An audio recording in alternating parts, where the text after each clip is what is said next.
આતંકીઓના soft target પર અમદાવાદની આ મહત્વપૂર્ણ જગ્યાએ એટીએસને હથિયાર મળ્યા. ત્યાંથી 11 kilometre SVP airport, 19 kilometre CM office તો 22 કિલોમીટર અક્ષરધામ મંદિર.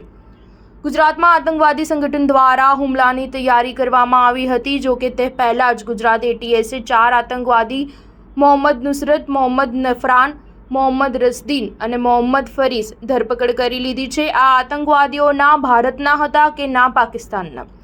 તેઓ મૂળ શ્રીલંકાના હતા અને તેમણે કરેલી તૈયારીઓનો હુકમ પાકિસ્તાનથી આવતો હતો. પાકિસ્તાનના આકાએ તેમને આખી વ્યવસ્થા ગોઠવી આપી હતી. પરંતુ ગુજરાત એટીએસની તપાસમાં જે વિગતો સામે આવી છે તેમાં તેમણે જ્યાંથી હથિયાર મળ્યા હતા તે જગ્યા ગુજરાતના અને અમદાવાદ શહેરના મહત્વના સંવેદનશીલ વિસ્તારો આવતા હતા, જેમાં અક્ષરધામ મંદિર, સીએમ હાઉસ, વિધાનસભા, ગુજરાતનું સૌથી મોટું એરપોર્ટ અમુક કિલોમીટરના અંતરે જ હતું, જે આગામી આતંકવાદીઓના પ્લાનમાં હોઈ શકે તેવી શંકાના આધારે હાલ ગુજરાત એટીએસે તપાસ શરૂ કરી છે. ચારેય આતંકીઓ એરપોર્ટથી જ જે લોકેશન પર હથિયાર લેવા જવાના હતા તે જગ્યા વલાદ પાસેની નર્મદા કેનાલ હતી. હથિયાર મળ્યા તે જગ્યાએથી 22 કિલોમીટરના અંતરે અક્ષરધામ મંદિર આવેલું છે. રાજ્યના મુખ્યમંત્રીની ઓફિસ 19 કિલોમીટર હતી.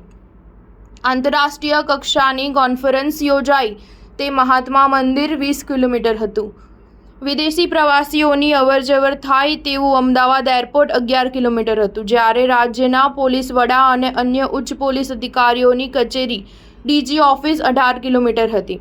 એટીએસે ચારેય આતંકીઓને કોર્ટમાં રજૂ કરીને 14 દિવસના રિમાન્ડ પણ મેળવ્યા છે. આતંકીઓ તપાસમાં સહકાર આપતા નથી અને તમિલ ભાષા બોલે છે, જેથી દુભાષિયાની મદદ લેવામાં આવી રહી છે. આતંકીઓના રિમાન્ડ દરમિયાન વધુ ખુલાસા થાય તેવી શક્યતા. સ્ટાર ન્યૂઝ 7 હંમેશા સચ્ચાઈની સાથે.